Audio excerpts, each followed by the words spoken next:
I'd rather lose a lover than to love a loser. Basically, he would mess, tell me what to do with Cassie. I had like 15 encounters. Cassie's testimony in court wasn't just disturbing, it was damning. But just when it seemed like the worst had already been said, a sealed testimony from a former slave was handed to the judge, one that reportedly named even bigger players, connected to Diddy's darkest secrets.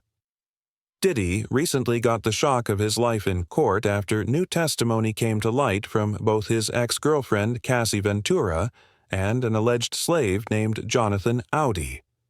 Audi's name might not be familiar to everyone, but back in 2018, he made headlines for a bizarre and violent incident at Donald Trump's hotel in Florida. He reportedly opened fire inside the Trump National Doral Miami, draped an American flag over the front desk, and ended up in a shootout with police. After being arrested, Audi made what sounded like wild and unbelievable claims. He said he was a slave to Sean Diddy Combs and had been involved with both Diddy and Cassie Ventura. At the time, most people brushed off Audi's statements as delusional or a distraction. But now, in light of Cassie's sworn testimony, people are re-evaluating everything. Cassie confirmed under oath that Diddy had, in fact, hired Audi multiple times for what she called freak-offs, bizarre and disturbing sexual events. This gave serious weight to Audi's past claims and painted a much darker and more credible picture of what may have really been happening behind closed doors.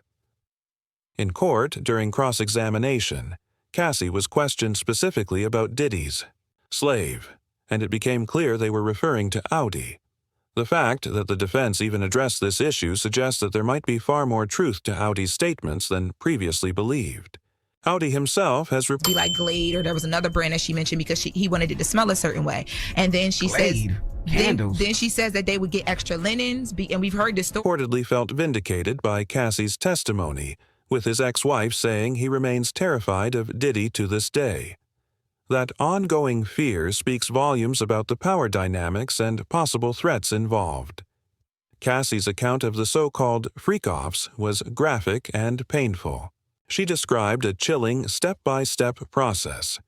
It would start with what she called descriptive foreplay, followed by physical touching with baby oil, then other intimate acts, and finally intercourse. Sometimes Diddy would just watch. She said that they would oil up so much. That was like a big thing for Puff, allegedly. Like, you had to be oiled, that every 5 minutes they were like just Other times he would participate if the escort involved seemed comfortable enough.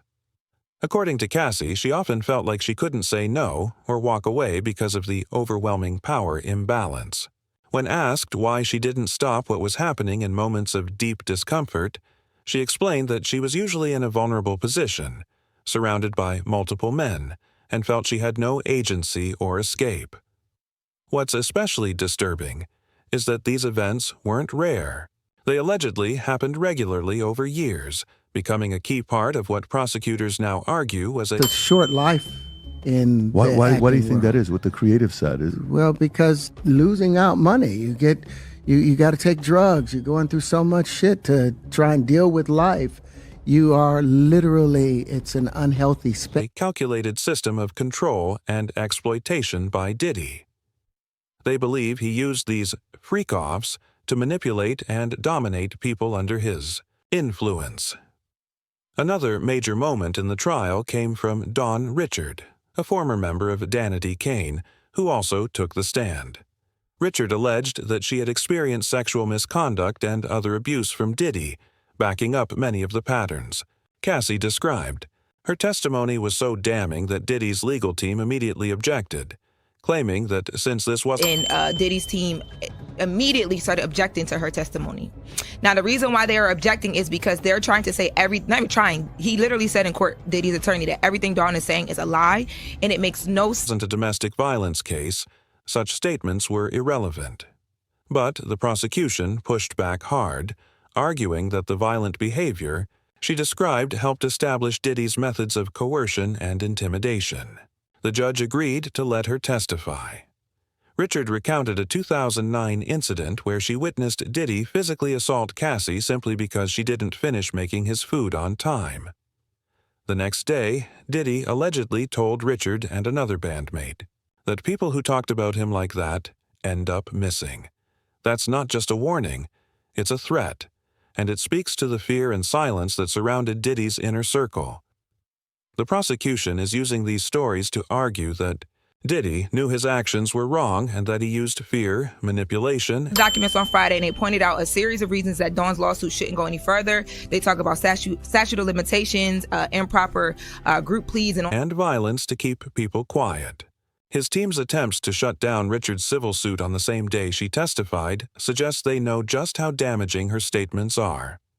As this trial unfolds, it's forcing many to revisit Diddy's past relationships, especially with celebrities like Jennifer Lopez. Their relationship from 1999 to 2001 included the infamous nightclub shooting in New York, where both were arrested. Lopez was quickly cleared, but that incident is now under fresh scrutiny. Prosecutors are reportedly considering her as a potential witness, believing she might offer insight into Diddy's past behavior. Derek Lee Cardellou Smith, who has filed a $400 million lawsuit against Diddy over a 1997 assault, also wants Lopez to testify. So far, Lopez has remained quiet about Diddy's legal troubles, even when pressed by paparazzi. In a resurfaced 2000... Good reason for confetti to be raining down on Jennifer Lopez. She's got a smash hit album, A New Love, and today officially unveils her new clothing line. Still, her ex, Puff Daddy, is never far from her... In one interview, she spoke about Diddy with affection, calling him a good human being and saying his heart was broken after their split.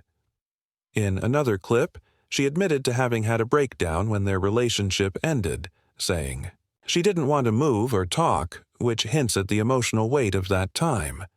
While Lopez has stayed silent on the new allegations, Cassie has been unflinchingly open. Her testimony was raw, emotional, and deeply disturbing.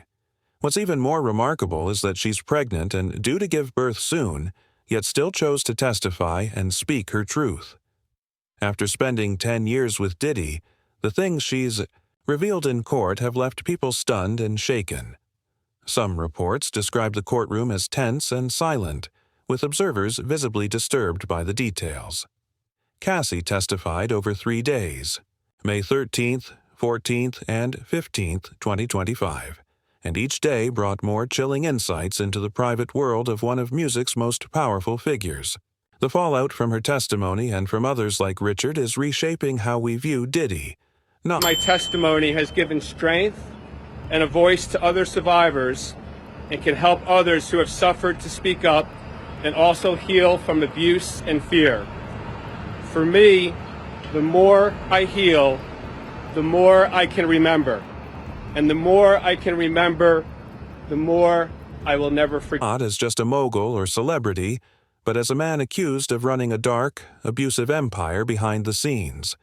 And as more testimonies continue to surface, it's becoming clear that this trial may end up being one of the most explosive and revealing celebrity scandals of our time. Cassie's testimony has become the heart of the prosecution's case against Sean Diddy Combs, marked by allegations of physical, sexual, and psychological abuse. The jury's decision may very well come down to whether they believe her. And, based on what she said in court, backed by evidence and deeply disturbing details, her account is hard to ignore. One of the most harrowing parts of her testimony centered around events she described as freak-offs, situations Diddy allegedly orchestrated where Cassie says she felt trapped, degraded, and powerless. She described being forced into acts that made her feel, in her words, disgusting and humiliating. He was working at the Intercontinental Hotel. He's a security guy who actually responded when Cassie got on the phone in the lobby outside of the elevators and called for help. The hallway, yep. The hallway. For years. These weren't one-time incidents. They were a pattern of abuse and control. The prosecution's case gained serious traction with a major piece of evidence, surveillance footage from March 2016. The video, which CNN released in 2024, shows Diddy assaulting Cassie in a Los Angeles hotel hallway.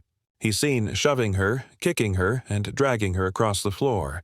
This isn't hearsay. It's actual video, shown to the jury multiple times.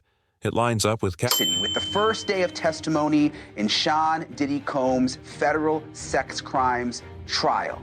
After seating a jury of 8 men and 4 women, the prosecution delivered its opening statement, and they came out swinging. Cassie's version of events and has become one of the prosecution's most powerful tools. The jury, made up of 8 men and 4 women ranging in age from 30 to 74, will ultimately decide Diddy's fate. And the footage alone has had a chilling effect in the courtroom. But that hotel incident isn't the only violent episode Cassie described. She also spoke about repeated violations, alleged molestation, blackmail, and even arson. One shocking claim was that Diddy blew up Kid Cudi's car after Cudi showed romantic interest in Cassie. That kind of act isn't jealousy. That's intimidation at a whole new level. The defense hasn't denied the violence. The video makes that impossible. Instead, their strategy is to try to separate the violence from the sex trafficking and racketeering charges. They argue that whatever physical incidents occurred, the sexual encounters were consensual. It's a desperate tactic given the mounting evidence. Y'all earlier in the show that after being in court yesterday for the opening statements and the first couple witness testimonies, I think that Diddy could potentially get off. His legal team is really like... Things got even darker with the introduction of Jonathan Audi's testimony. Backed by performer Daniel Phillip, who said he was paid thousands to engage in sex acts with Cassie during these freak-offs, Audi's once-dismissed claims are now being taken seriously, and the prosecution claims they have 9 videos as evidence. 9. Diddy's lawyers argue the footage shows consensual adult activity, but based on Cassie's account, the idea of consent is seriously in question. It doesn't stop there. Prosecutors allege Diddy tried to influence witnesses and manipulate public perception even from behind bars. They claim he gave instructions to family members about what to post on social media to sway potential jurors. This behavior led to his bail being denied. He's currently being held at Brooklyn's Metropolitan Detention Center with no clear path forward. In the courtroom, the defense has been attacking Cassie's credibility. They've brought up her drug use and pointed out inconsistencies in her testimony, particularly involving a story about Diddy allegedly confronting Suge Knight. They also introduced text messages Cassie supposedly sent after traumatic incidents. Messages they argue show affection and gratitude, not fear or abuse. It's a classic defense tactic in cases of intimate partner violence, ignoring the complex emotional dynamics and fear victims often experience. Cassie testified that Diddy It was Cassie's first day of cross-examination, so that's where Puff's team gets to ask her questions about her testimony and just different things that they want the jury to be to hear. Right. I don't know what the prosecutors are doing. Threatened to release private recordings of her, even once saying he'd do it on Christmas. She eventually told her mother about the threat. It was a clear example of how he allegedly used fear and shame to keep control over her. The defense tried to spin Diddy's behavior as protective, saying he tried to limit Cassie's drug use, out of concern. But calling dealers and telling them not to sell to her is more about control than care. Their approach has been to admit to the domestic violence, but claim it doesn't meet the threshold for sex trafficking or racketeering. It's a high-stakes gamble. Told how she received a chilling email from her daughter 2 days before Christmas 2011, telling her that Diddy was planning to release the sex tapes as early as Christmas Day. They're essentially acknowledging Diddy's abusive behavior while trying to draw a legal line that says it doesn't count toward the federal charges. Public perception of Diddy has completely collapsed. Once seen as a music mogul and business legend, he's now facing allegations of coercion, manipulation, and criminal exploitation. The contrast between his public persona and the private behavior described in court. They're talking to her about the drug use, and the day before, remember I told you guys, they were asking her about the drug use and asking her how she would resupply. Is staggering. After the 2016 video emerged, Diddy posted an apology on Instagram, then deleted it. In court, his team downplays the video's relevance, claiming the violence doesn't support the charges. In an older clip, Diddy was asked what people misunderstand about him. He said there were no misconceptions, and joked that people might get arrested just hearing. Emily Johnson said the public knew Diddy as a larger-than-life business mogul. Behind the scenes, he was forcing women into sex using violence and drugs to keep them in line. About his parties. At the time, it was probably meant to be funny. Today, it reads like a dark premonition. Perhaps one of the most disturbing elements of the prosecution's case is their claim that Diddy filmed many of the freak-offs and may have used those recordings to blackmail or control others. In the digital era, the idea of exploiting people through footage adds another layer of horror to these allegations. As more witnesses step forward and evidence piles up, the picture being painted is of a man who allegedly used his fame and influence to create a world ruled by fear, control. Anything that you may want to confess tonight before you go in. I keep everything right here. Or right here. You angelic. The threat of having private moments shared online can be a powerful form of coercion. Finney, who's been close to Diddy for over 35 years, came to his defense, claiming that the Diddy he knows would never put hands on a woman. When asked about the allegations that people were forced into freak-offs out of fear, Finney said he didn't believe any of it. He even suggested that Cassie was the one who brought people in for the freak-offs, implying she was a willing participant rather than a victim. The trial is expected to continue for several more weeks, with more witnesses likely to testify. The prosecution. Now, okay? Combs' friend of more than 35 years, all right? The idea that you don't know somebody after that amount of time is an impossibility. Has indicated they may present even more damning evidence, including possible video recordings of the alleged freak-offs. The defense is still trying to poke holes in the case, pushing the idea that Diddy's behavior, while questionable, doesn't rise to the level of federal crimes. But if Diddy is found guilty, he could be facing a sentence of 15 years to life in prison, a massive fall for someone who was once a giant in the music industry. At the same time, such a verdict would send a powerful message. No one, no matter how famous or powerful, is above the law. For the victims, this trial represents more than punishment. It's a chance for justice, validation. Spent a lot of time on domestic violence. There is no question there was domestic violence, and horrible domestic violence in this case, that went way beyond the video you've seen in 2000. And maybe even some healing. Cassie's testimony alone shows the deep pain these victims carry. According to reports, Diddy looked like he was about to pass out in court after hearing some of the testimony. It's one thing to deny allegations through press statements or legal reps. It's another thing entirely to sit in a courtroom and hear people describe your alleged actions in graphic detail, knowing the jury is judging your every reaction. Still, there are those who think Diddy might escape conviction. Even if he beats the federal charges, his career and reputation may be permanently destroyed. The court of public opinion doesn't require a unanimous verdict or evidence beyond a reasonable doubt. Multiple allegations, backed by video footage, and consistent witness accounts have already convinced many that he's guilty. Whether Diddy walks free or not, the damage is done. His brand is shattered. But just when it seems like the case couldn't get any darker, more details surface. A recently leaked audio recording appears to catch Diddy going off after a witness refused to back down.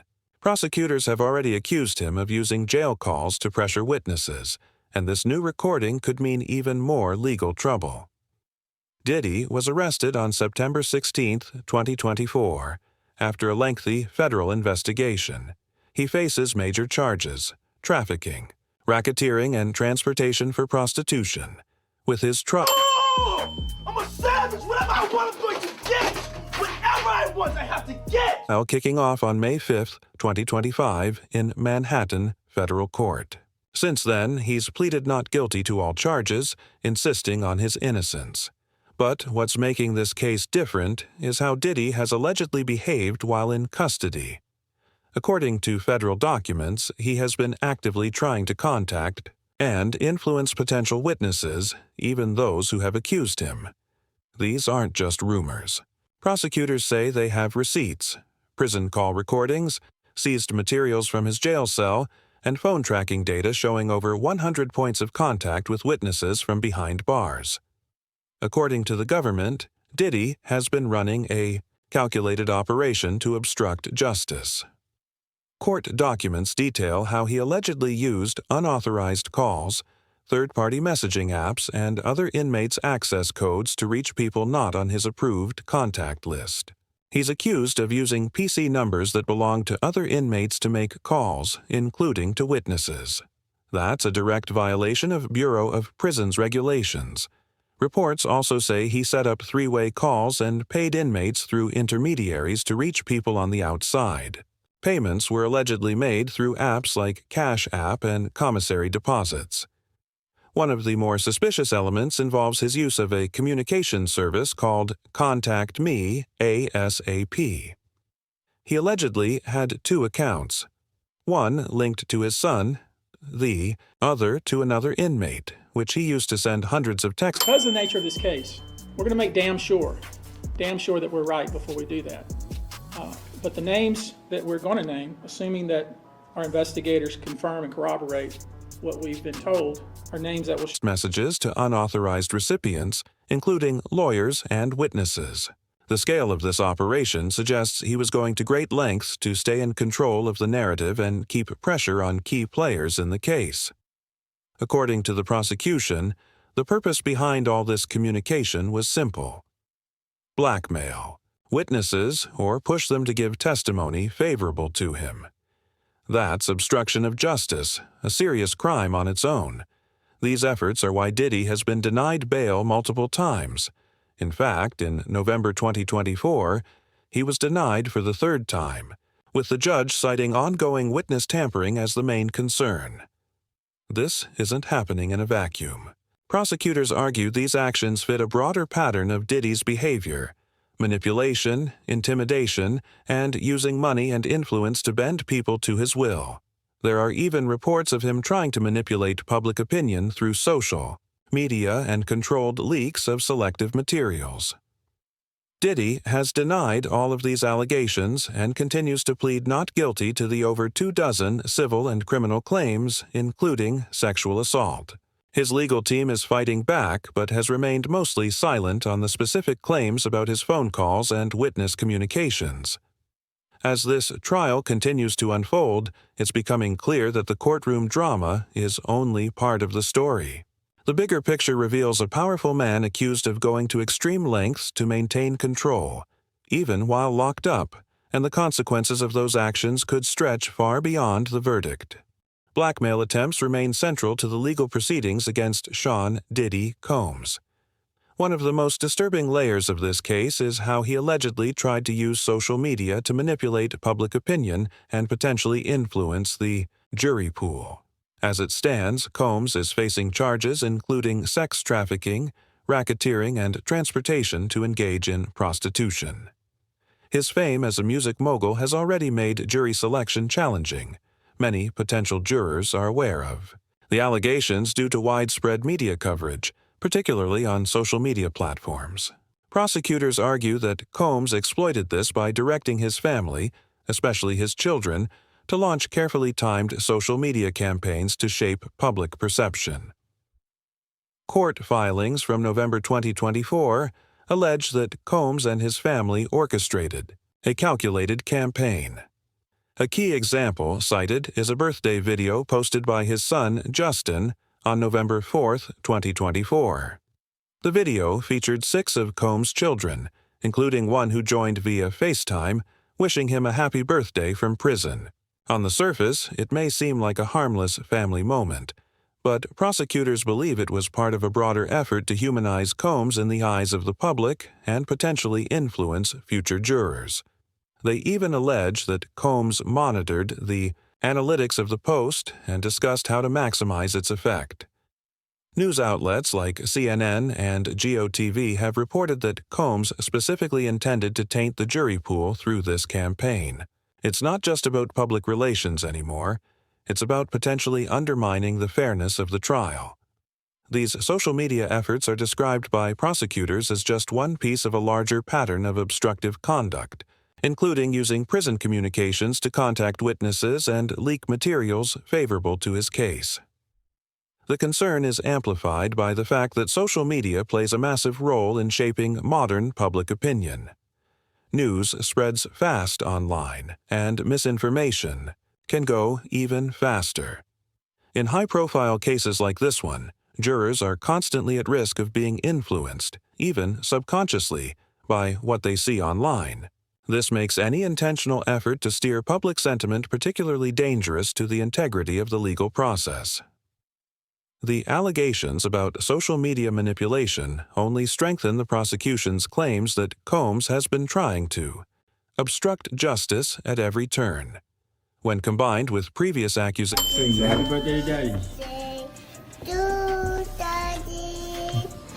Happy birthday to accusations of unauthorized communication from jail, blackmail, and attempts to tamper with witnesses, a pattern emerges. And it's one the courts are clearly taking seriously. One of the most immediate consequences has been Combs' repeated denial of bail.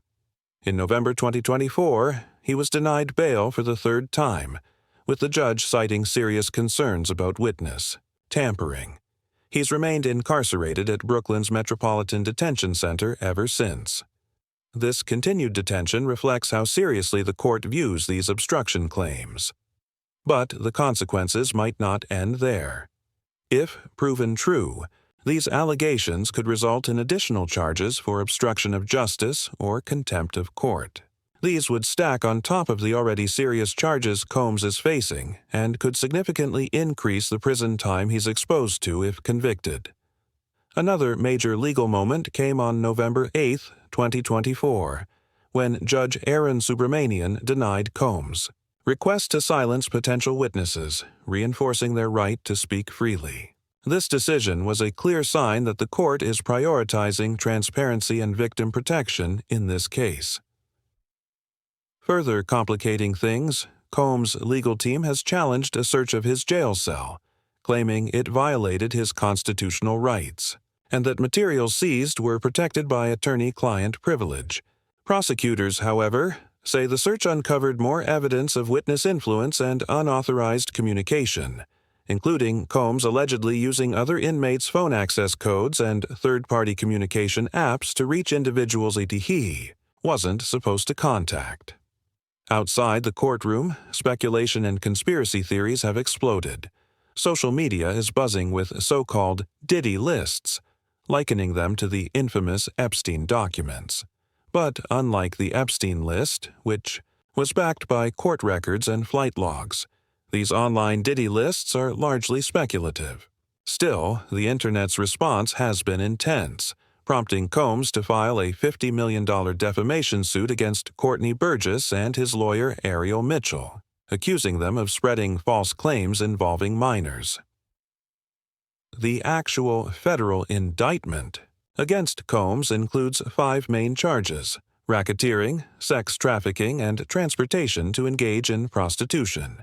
Prosecutors claim he ran a criminal enterprise for over 20 years, using his influence and resources to orchestrate drug-fueled parties, exploit victims, and silence them through threats and blackmail. Some of the civil lawsuits connected to this case include allegations of abuse against underage individuals and the use of coercive videos as leverage. Public figures like activist Jaguar Wright have weighed in, calling out the deep systemic issues exposed by the case. If convicted, Combs could face a minimum of 15 years in federal prison, with the possibility of life. The trial began on May 5, 2025, and is already one of the most closely watched legal battles in recent celebrity history. As these allegations keep unfolding, they're doing more than just threatening Combs' freedom. They're raising serious questions about how fame, money, and digital influence can be used to manipulate the justice system. The courts will ultimately decide his fate, but the broader, Impact on public trust in celebrity accountability and legal fairness is already being felt. The jury selection process in Sean Diddy Combs' case has been especially difficult due to his celebrity status and the heavy media attention surrounding the allegations. Many potential jurors were already familiar with the accusations through news reports and social media, making it hard to find unbiased individuals to serve. This challenge exposes a bigger issue: the way fame and social media can complicate the justice system. In a world where information and misinformation can go viral in minutes, holding a fair trial for someone as high-profile as Combs becomes incredibly complex. The claims that Combs used social media to sway public opinion only add fuel to the fire, showing how online platforms can be weaponized in legal battles. Combs' legal team has broadly denied the most serious allegations, but hasn't directly addressed the specific claims about unauthorized jail phone calls or using social media to influence jurors. The silence leaves room for speculation and raises questions about strategy. One general response from Erica Wolf, a member of Combs' legal team, insisted that he denies all false and defamatory accusations, especially those involving minors, and said he looks forward to proving his innocence in court where facts, not media hype, will matter. However, this vague response doesn't touch on the key issues that are currently keeping Combs behind bars: witness tampering and jury manipulation. So far, Combs has been denied bail multiple times, most recently in November 2024, when Judge Arun Subramanian cited serious concerns about witness tampering. Because of this, he remains locked up at the Metropolitan Detention Center in Brooklyn, which creates major difficulties for building a strong defense. These obstruction-related allegations aren't just causing pretrial problems. They could lead to even more charges, like contempt of court or obstruction of justice, and those would only add to the potential time he's already facing if convicted. Meanwhile, Combs' attorneys have been pushing back against what they call overreach by investigators. They challenged a search of his jail cell, arguing it violated his constitutional rights and that materials taken, some allegedly protected by attorney-client, privilege, are now being used against him. Prosecutors disagreed, saying the search was legal and the items found, including notes and codes linked to unauthorized communications, support their case that Combs was actively trying to interfere with witnesses. The claims of jury manipulation and tampering don't just look bad for Combs personally, they call into question whether money and fame can still be used to manipulate the justice system. If a powerful celebrity can allegedly exploit his resources to pressure witnesses or twist public perception, what does that say about fairness and accountability? This case is forcing the legal system and the public to take a hard look at those issues. The ripple effects have already spread beyond the courtroom. The entertainment industry, especially the hip-hop community, is now facing its own reckoning as more people come forward with allegations of abuse and coercion by influential figures. The situation with Combs really gained momentum back in November 2023 when Cassandra Ventura, Cassie, filed a lawsuit accusing him of years of abuse. That case was privately settled a day later, but it opened the door. By March 2024, authorities had raided multiple Combs-owned properties, seized over 100 electronic devices, and interviewed more than 50 witnesses. That evidence led to the federal charges announced in September 2024, 5 counts including racketeering, trafficking, and transporting individuals to engage in prostitution. Even as Combs claims innocence, the number of cases against him keeps growing. In February 2025 alone, 10 new lawsuits were filed under New York's Gender Motivated Violence Act. By April, there were 63 active civil suits involving more than 100 individuals. It's a legal and reputational crisis that has placed enormous pressure on Combs and his defense team. They're not just fighting the criminal charges, but also dozens of civil suits and relentless media coverage. The story has dominated headlines.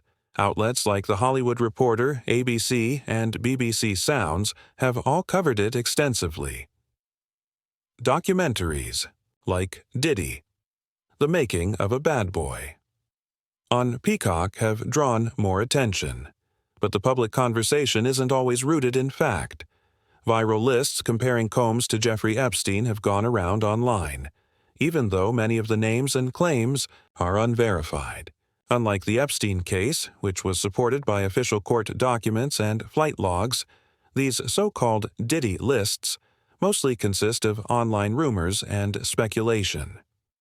In January 2025, Combs struck back, filing a $50 million defamation lawsuit against Courtney Burgess and his lawyer Ariel Mitchell. He accused them of spreading false claims, including allegations that videos existed showing him assaulting minors. Combs has maintained that those accusations are complete fabrications and says he plans to hold the people spreading them accountable. As the May 12, 2025 trial date approaches, the stakes couldn't be higher. Jury selection has proven difficult, with some prospective jurors being dismissed because they'd already formed opinions based on what they'd seen online. This only highlights how hard it is to find truly neutral jurors in a case that's this public. If convicted of racketeering,